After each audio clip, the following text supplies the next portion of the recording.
You got a good picture of Judy, Jonathan? Yep, very good. Yes. Eye makeup and everything, and no shades. Oh, well, we had the shades just now. I thought, oh, have we? Oh, right, okay. Yes. What was it? The Marlene Dietrich quote? Oh, I wish to be alone. That was Greta Garbo. Greta Garbo. Greta Garbo, not Marlene. Yeah, well, you're older than me. Oh, there was no need for that. He's forgotten I've got a rather large stick. I might use it.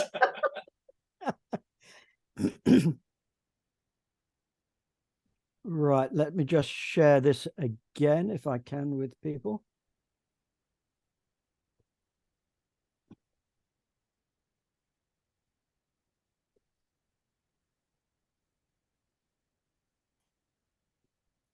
On the Antiques Roadshow, I always find it fascinating when they've got medals that they look at, and you get youngsters who've got this batch of medals from great granddad, haven't got a clue what they're all about. No. Did you see the one yesterday? Yes. With the that was a Victoria Cross. Yeah. It's lovely that they're still being honoured. That's what's lovely, that they're being remembered. They're being honoured. Absolutely. Right. Thank you, Jonathan. 7th of October. Yeah. Good morning, everyone. Morning. I can't hear you. It's just Jonathan and me. Welcome back. First of all, my congratulations to Judy and Jonathan for getting such a good crowd a fortnight ago.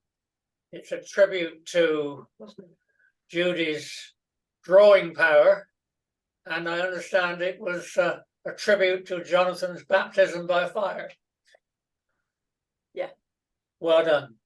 It's really nice. And I was just saying to Judy, we've got something like 35 participants where we got some doubles. So clearly there's still an interest in history as delivered by Madam here. She's left her black glasses off, so Madam's going to get her stick in a minute. No, it's nice to be back on a Monday morning. Thank you, Judy. If you'd like to make a start, we'll listen to your every word with bated breath. Good morning, everybody. Good morning. Thank you for being so loyal. I know I say that every time, but it means a lot. And I think loyalty is a very, very important attribute. And you are demonstrating it by your loyalty. Right, so we're starting the reign of Henry III, a somewhat unknown king. Shouldn't be, but he is. If people are, members of the public suddenly asked, what do you know about King Henry III? There would be blank faces, I think. They wouldn't know anything. So we're starting with the death of his father, the death of King John, which is interesting. So King John, having already established that he got a bad reputation, is being accused of all manner of things, and we don't know how many of them were true, valid, and how many of the things he was accused of were simply he was scapegoated when things went wrong. Whatever went wrong, the king was blamed. So he'd begun a new campaign in the war against the rebel barons,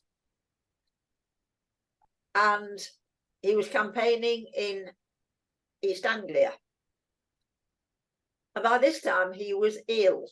Now the problem with going back as far as we are going back hundreds of years, obviously they couldn't do x-rays. If somebody had tummy pains, they didn't really know in those days what was causing the pain. But dysentery was widespread, especially among armies. hygiene, it was difficult, obviously. They had to dig latrines wherever they went. They didn't know anything about washing hands afterwards. They didn't know anything about that until the 19th century. So it's amazing that everybody, I mean, what we think is that probably most people had dysentery at some point in their career, or gastroenteritis, or salmonella, or all these things that we know about and that they didn't. So King John had been having pains inside, gastrointestinal pains, which he sort of flagged up. The first disaster was losing the crown jewels, which was seen as God punishing him for all his many misdeeds, that it was symbolic that he had lost the most important symbols of his power. As he went across, as the baggage train went across the Wash, there was an incoming rip tide, and it was very muddy, and the crown jewels sank, and they are still being hunted for by very powerful metal detectors, and people have tried excavating, but the problem is they don't know exactly where this disaster took place, so they are still lost in the Wash. We know that the king was suffering from gout and dysentery. The latter he's thought to have acquired when he was at what was once called Bishop's Lynn. It's now King's Lynn. His original name was Bishop's Lynn. And he was struggling. He really was struggling with his health. Very difficult, obviously, to ride a horse if you're suffering from some sort of bowel problem. But he had, I mean, to be fair to John, he was physically brave, and he tried to ride a horse as long as he possibly could. And then he was being carried on a litter because his condition had worsened. Managed to make it to Newark Castle in Nottinghamshire, where his condition got much worse and he died.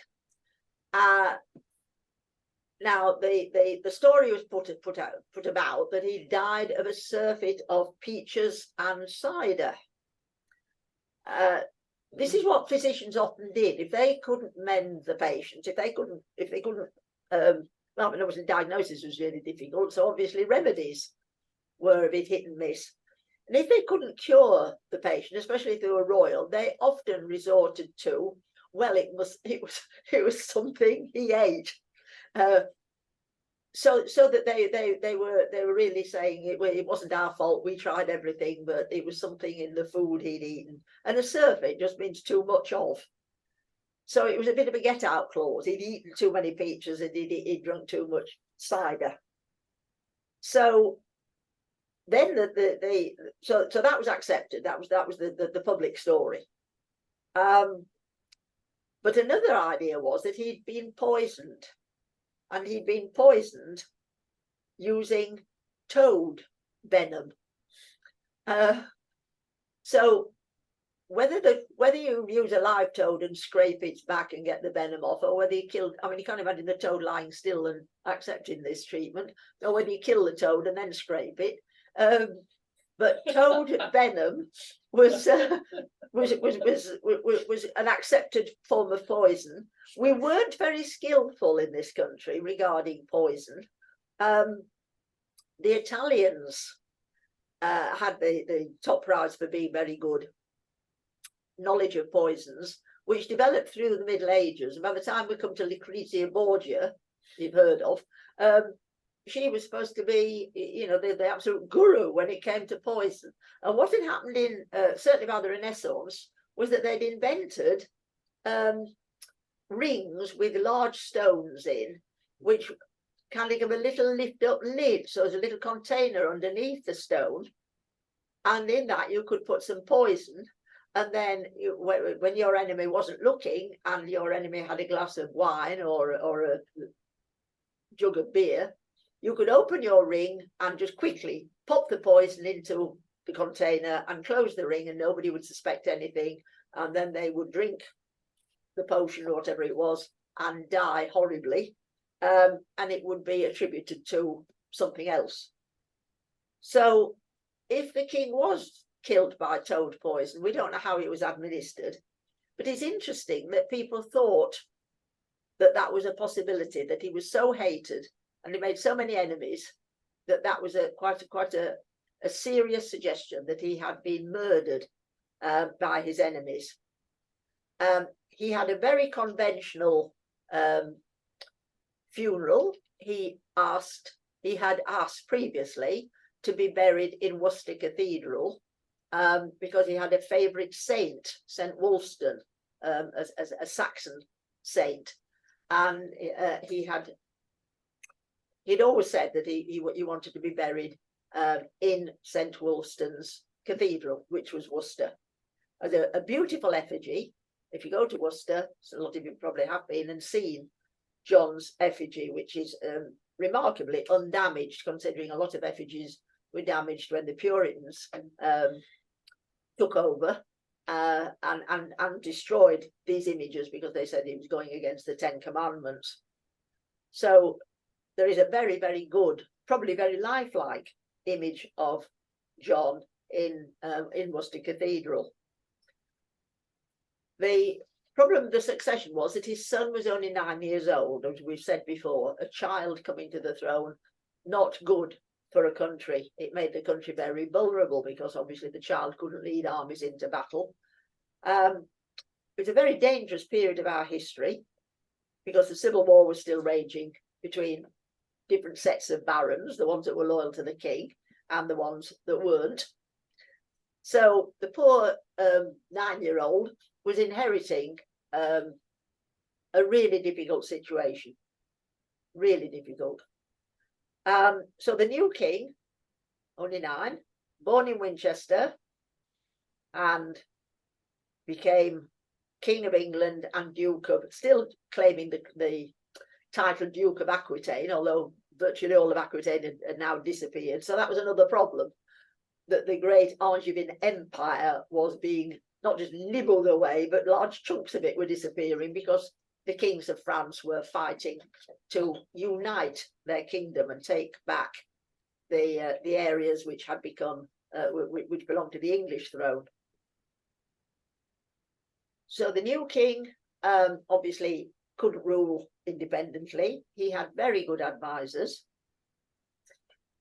When he was 14, seems incredibly young, but married Eleanor of Provence, and she was very fertile. They had many children. 4 lived to be adult. And it just shows you how, talked already about lack of hygiene, lack of knowledge of germs, of bacteria, the need to wash your hands after you've been to the loo. None of that was known or understood. And the death rate among infants, infant mortality, absolutely awful. So of these children, Edward, Margaret, Beatrice and Edmund survived, and Richard, John, Catherine, William and Henry died young. So more of their children died in infancy than survived to adulthood.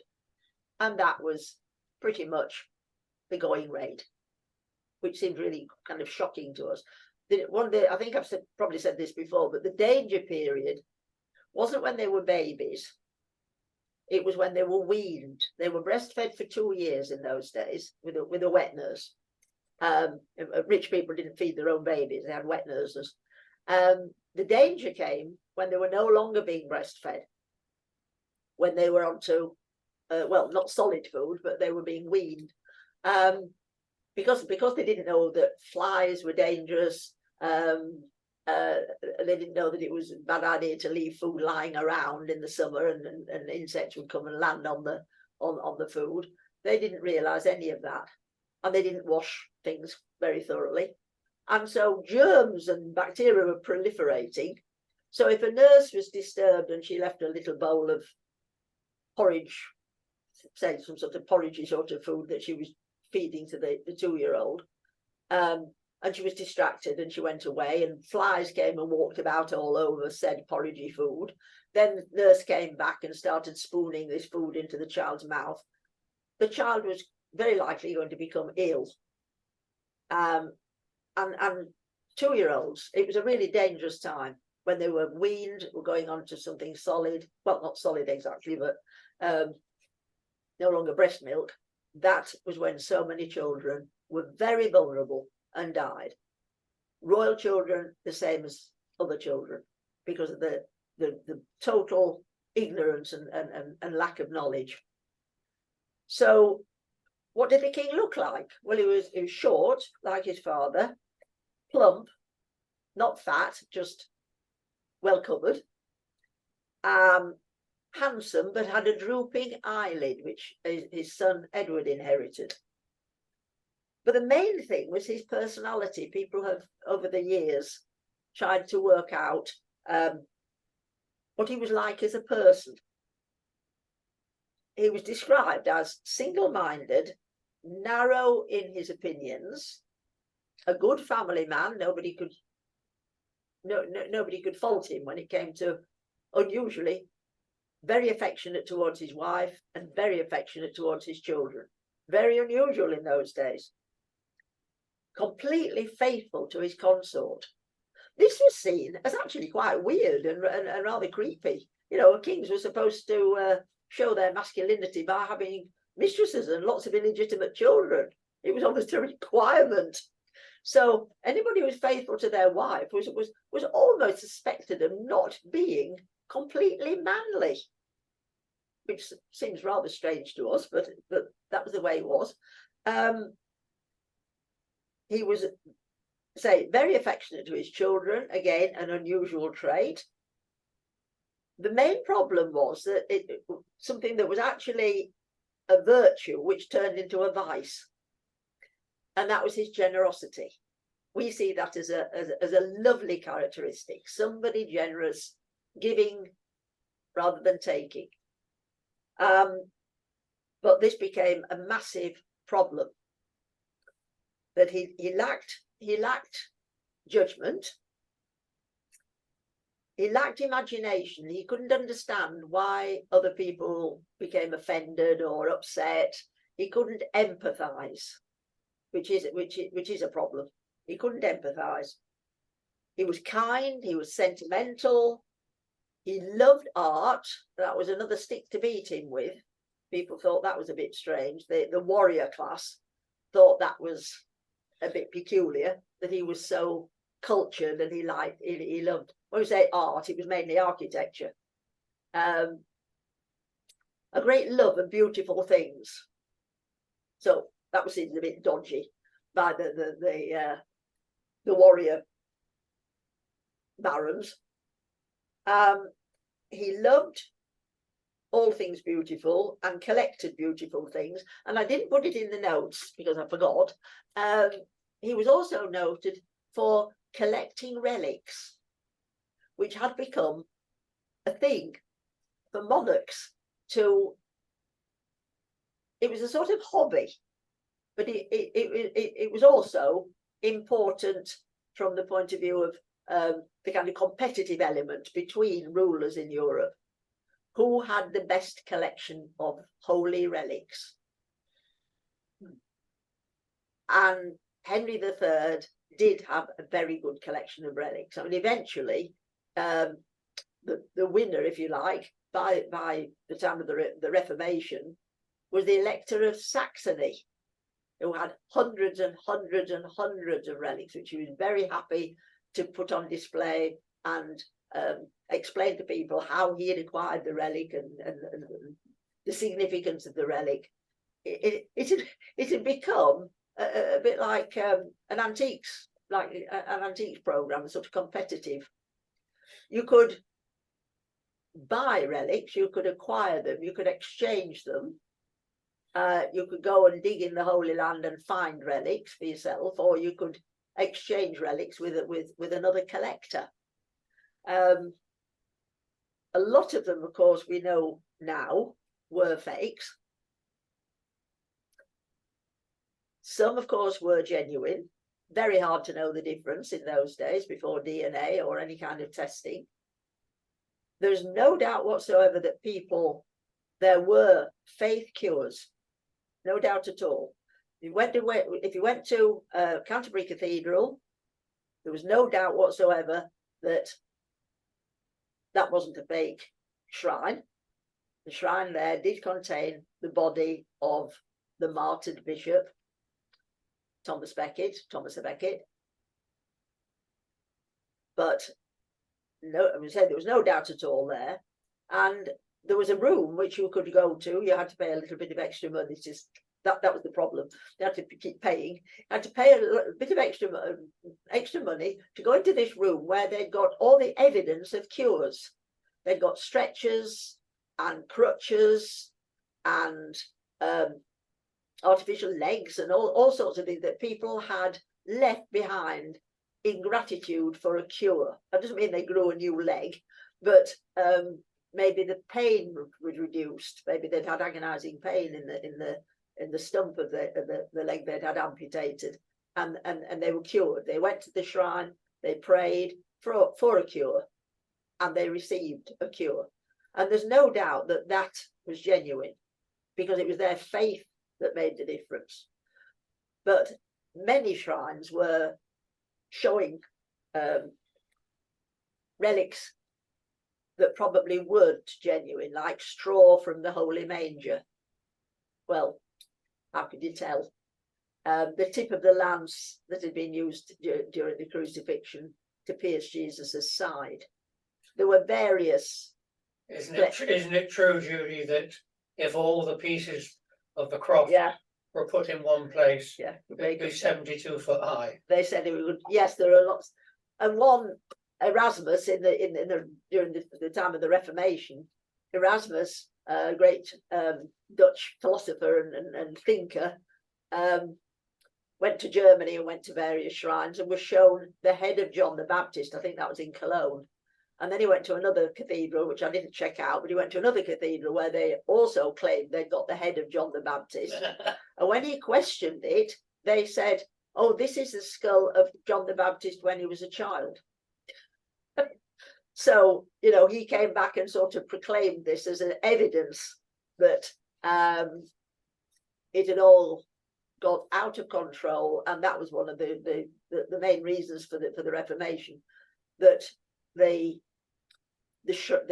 relic business had become totally commercialized. It had become a marketing opportunity. Even in Canterbury, you had to pay as you went in just to go into the cathedral. The shrine was right at the far end, and the east end. You came in through the west door. Canterbury Cathedral was very long, so you could sort of see the shrine in the distance. Some people could only afford to do that.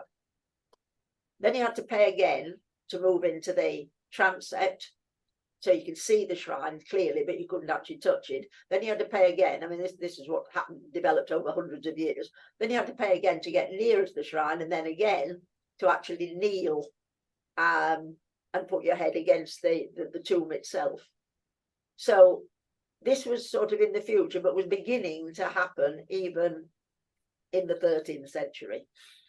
That people were seeing it as a money-making opportunity. If they'd got a good relic in a cathedral or a monastery or a church, then they would charge the pilgrims who came, and they could charge more and more. Over the years, they began to charge more and more. Henry III didn't question the validity of the relics. That was that was considered, well, it was considered wrong to question it, because you had to have faith. So he had a wonderful collection of holy relics, which he totally believed in and totally accepted. And this one, he was a very, very pious man. He was he was a believer, and he also believed that he had a duty to rebuild. Well, Westminster Abbey and various other cathedrals are testimony to his piety and his love of his Christian faith, and his belief that that's what a king should do, should promote the Christian faith. And that is exactly what he did. The main problem, from the point of view of his character, immaturity somebody said that he'd never actually, this artistic child never grew up.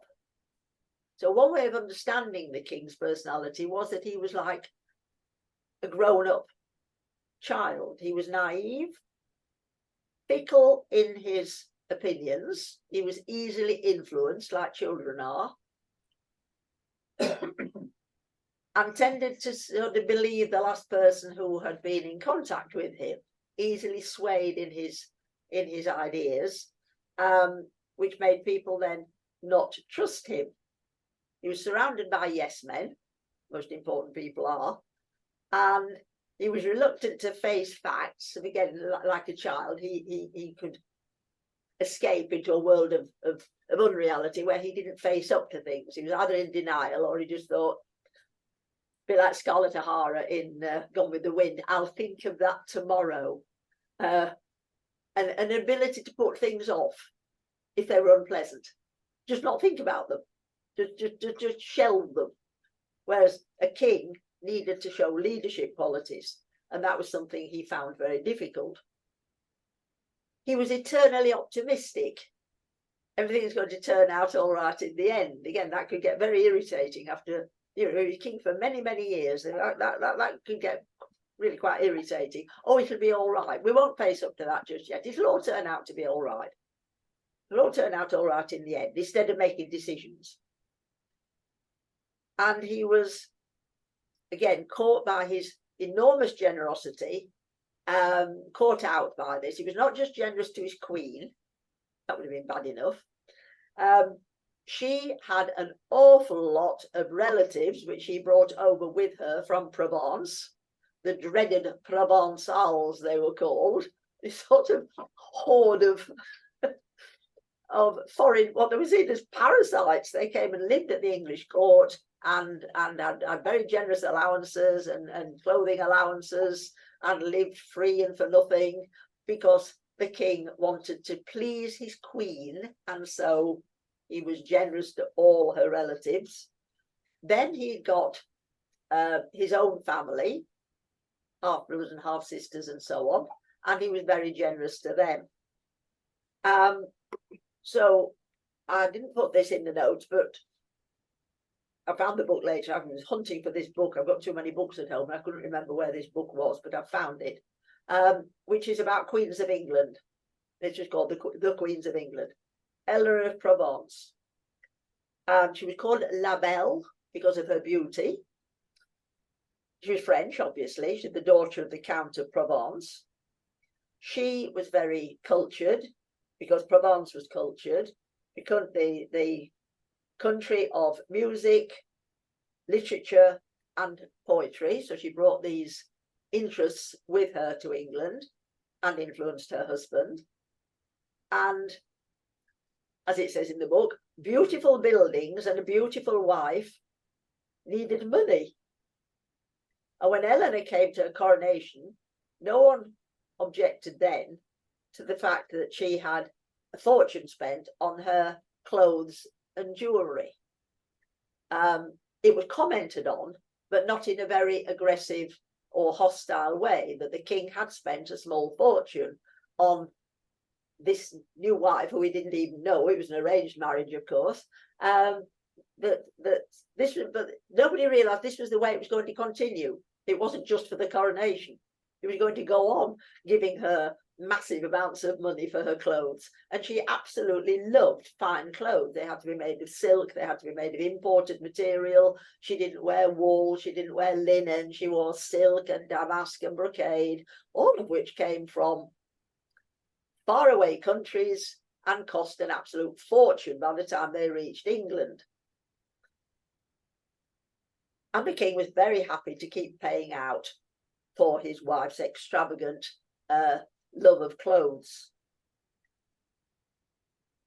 He was also traditional, and had been since Saxon times, for the queen to give the queen consort extra money, like an allowance. They were allowed to take the tolls from a certain quay in London, in the London docks, in what later became the London docks, port on the River Thames. It became known as Queen's Hithe. It was where ships from abroad would come and discharge the contents of whatever they brought, and then fill up with something else and set off. Tolls could be taken by the Queen. It was a kind of an allowance for the Queen consort, and that had become a tradition. That was fine. Nobody objected to that. Well, some people objected to it, but some people grumbled about it. But what Queen Eleanor did, she wasn't stupid. She diverted ships from other mooring places to Queen's Hithe, so she got the toll money, which showed that she was quite an astute businesswoman. It went down like a lead balloon in the London docks on the River Thames, that ships were being died, and nobody wanted to complain because she was the Queen. So the cargoes were being unloaded at Queen's Hithe instead of in other areas. So some people were going short of money. She was getting more money. And as the king was already besotted with her and was giving her far more money than she really should have had, this started to be an issue. She also had very extravagant tastes. She didn't seem to understand about money at all. She came from a very rich area of France. And she obviously thought that England was incredibly rich and that her husband was very, very, she didn't seem to understand money. Neither of them seemed to understand money. They really were like children.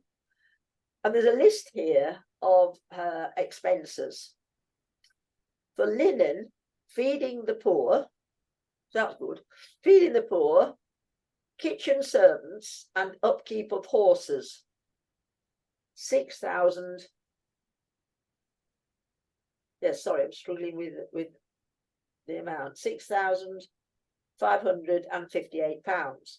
I mean, that was like millions today. Silk dresses, stockings for her ladies, £180.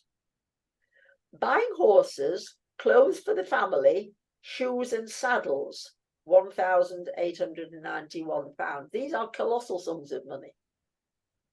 Secret gifts, whatever they were, secret gifts and private arms, £4,017. What were these secret gifts?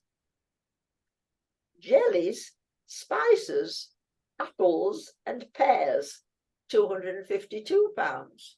I mean, what's interesting is that it's recorded, although all jumbled up, instead of separately itemized, all mixed up. I mean, the first one, for linen, feeding the poor, kitchen, servants, and upkeep of horses. You'd have thought they would have been separate. But anyway, obviously her accountant wasn't very good.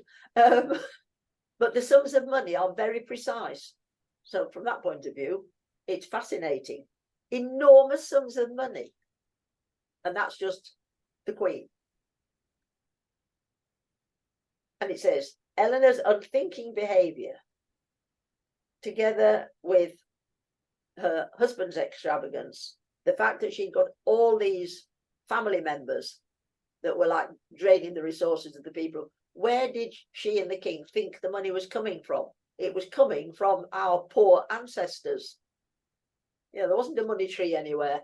We hadn't found gold or any magic resources. We traded. We were a trading country even then. But most of the money came from taxing ordinary people, our ancestors. So you can imagine, after a while, there was massive resentment. I mean, the peasants had no rights whatsoever, so they could be as resentful as they liked. They couldn't do anything about it. Peasants in Europe never won when they tried to do something about the inequality of their situation. The feudal system was incredibly prescriptive, and there was nothing that the people at the bottom of the pile could do. The barons were complaining because they were paying more than anybody else, obviously. They could do something, and that's why they had rebelled. They rebelled against John, and the rebellion continued, and they were even more annoyed now. They got an extravagant spendthrift king spending money on foreigners, we were now beginning to be aware of the French being separate, like we said last time. Beginning of nationalism, the beginning of a definite feeling that we were the English, they were the French, and eventually they were our enemies. They weren't our royal cousins and friends, they were the enemy. So why were we spending all this money on this extravagant foreign queen? It got to the point where Queen Eleanor was going down the Thames in her royal barge, and the Londoners, who were absolutely furious about her by this time, they absolutely hated her. They were sort of scapegoating her and saying all the problems in the country, the taxes going up, it was all Queen Eleanor's fault. So there's only one bridge over the Thames in those days, and that was London Bridge. If you wanted to cross the Thames at any other point, you used a ferry. There are lots of places in London to remind us of this. But the only bridge was London Bridge. So the Londoners gathered on London Bridge with food that had gone off, like ancient chickens that were smelly, and chicken bones, and bits of pigs, and all sorts of things like offal. But some people had actually dug up paving slabs. And as the royal barge came under the bridge, they hurled all these missiles they were intending onto the barge, with the idea of drowning her, of sinking the barge. And they were shouting, "Drown the witch, drown the witch," which is pretty dramatic when you think about it. When you think that because of the feudal system, how respectful people were supposed to be of the royal family, that they were on a separate plane. The king had been anointed. It was almost like attacking God. Drown the witch. Wow. Well, they didn't manage to. Luckily, they didn't kill her. But what a very, very frightening experience it was for Queen Eleanor and all her entourage on the barge. Well, they literally were trying to capsize the barge so that the people on the barge would all drown. That's how bad it had got, and that she was seen as public enemy number one. How disrespectful to the king. So this was the main problem, wasn't the main problem, but the extravagance of the royal family and their failure to respond to criticism. The continental situation was continuing, that the Angevin Empire was disappearing, and nobody seemed to know what to do about that. We're doing very, very badly. And the other problems were that the king was seen as weak and inadequate. He got a sort of weak personality. What was going to happen to the country? How was it all going to settle down? This sort of civil war just continued.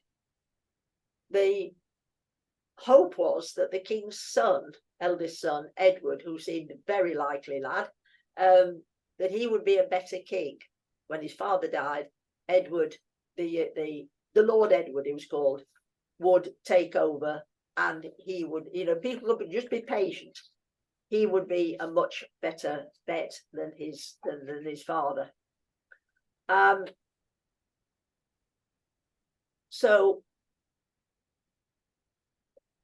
we've got a situation where I'm going to take my glasses off because I can't see properly. I can't see with them. I've had cataracts done, and it's the second one, so my eyes are not sort of coordinated. I can't see with my glasses, and I can't see without them either. except distance. In 1759, I'll try with my glasses on. The Treaty of Paris. And I was saying to somebody at church, somebody said to me about Paris and treaties of Paris. Very boringly, there have been so many, I don't know how many treaties of Paris there have been, like very unoriginal. Why didn't they go somewhere else to make a treaty? There have been so many treaties of Paris. So this is yet another one.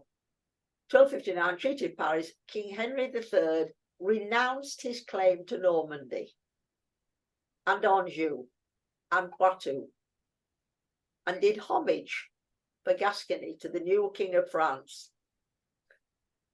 And this was an acknowledgement that instead of spending a fortune in France fighting to retain the Angevin Empire, accept the inevitable, be graceful about it, be generous-spirited, and reach some sort of an agreement that we handed these territories over once and for all to the King of France to stop the bloodshed.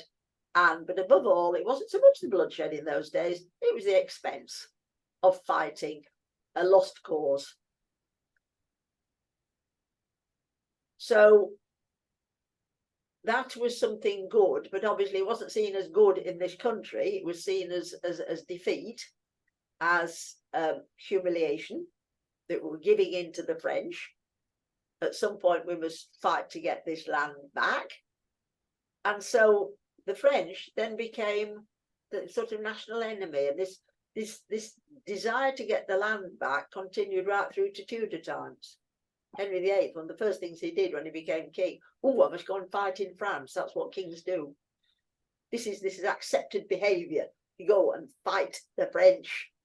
Henry VIII modelled himself on Henry V, who had gone and fought the French very successfully, Agincourt. The hope that, we're going to get our lost lands back. By Tudor times, I know I've said this before, but it is worth remembering that by Tudor times, we only held Calais out of our great Angevin Empire. When one time we'd held more of France than the kings of France. All we had left by Tudor times was the 20 or 25-mile area. There's a bit of dispute about it, called the Pale, the Calais Pale, the area around Calais. That's all we held. Our lost lands were well and truly lost, but we did hold Calais. And then, in the reign of Mary Tudor, we lost Calais. So we didn't have any land left in France. And life became sort of like it is now. The French are a separate kingdom. We are a separate kingdom. But until then, we hankered after our lost territory. We couldn't accept that it was lost.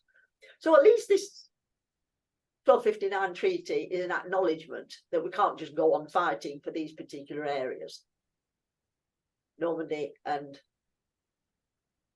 Anjou and Poitou are lost. We acknowledge that.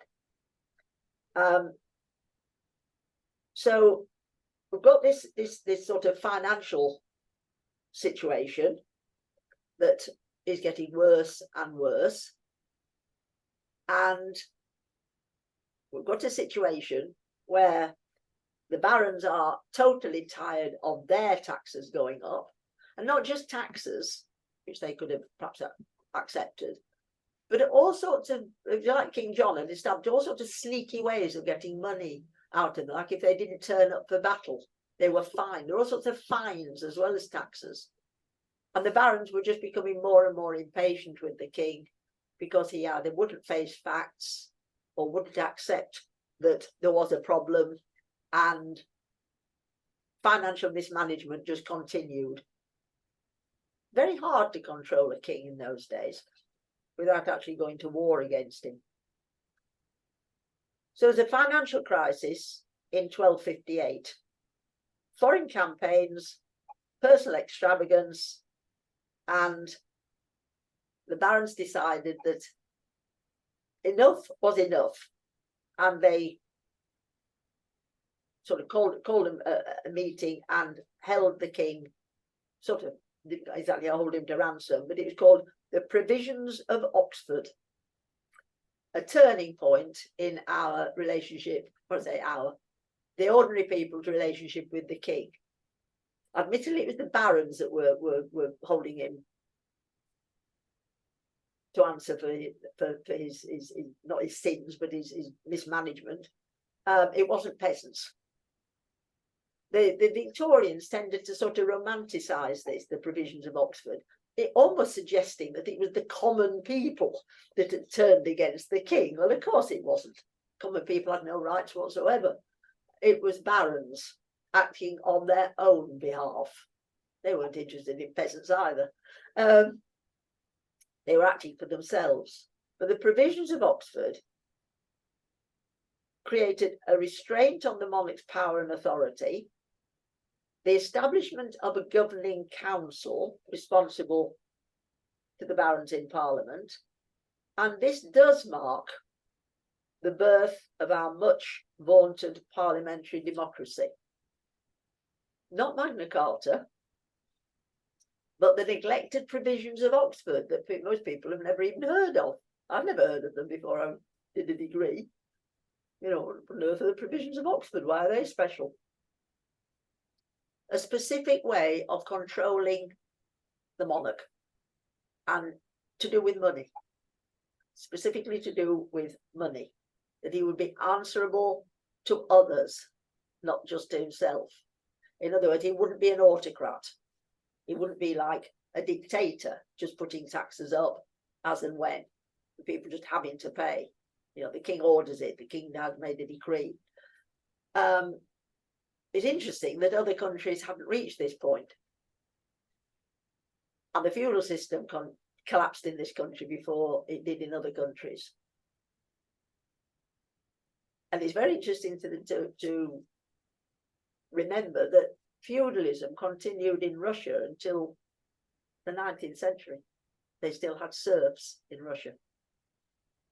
They still had this, much of Eastern Europe still had a feudal system. And the Tsar was godlike. If he wanted to put the taxes up, he put the taxes up. There was a Duma, there was a sort of parliament, but they didn't have very much power. So the provisions of Oxford really are a kind of turning point in our development as a parliamentary democracy, but more a constitutional monarchy, where the monarch doesn't have absolute power. They are being restricted. They are being restrained. Their own subjects are controlling them, controlling the amount of money they have.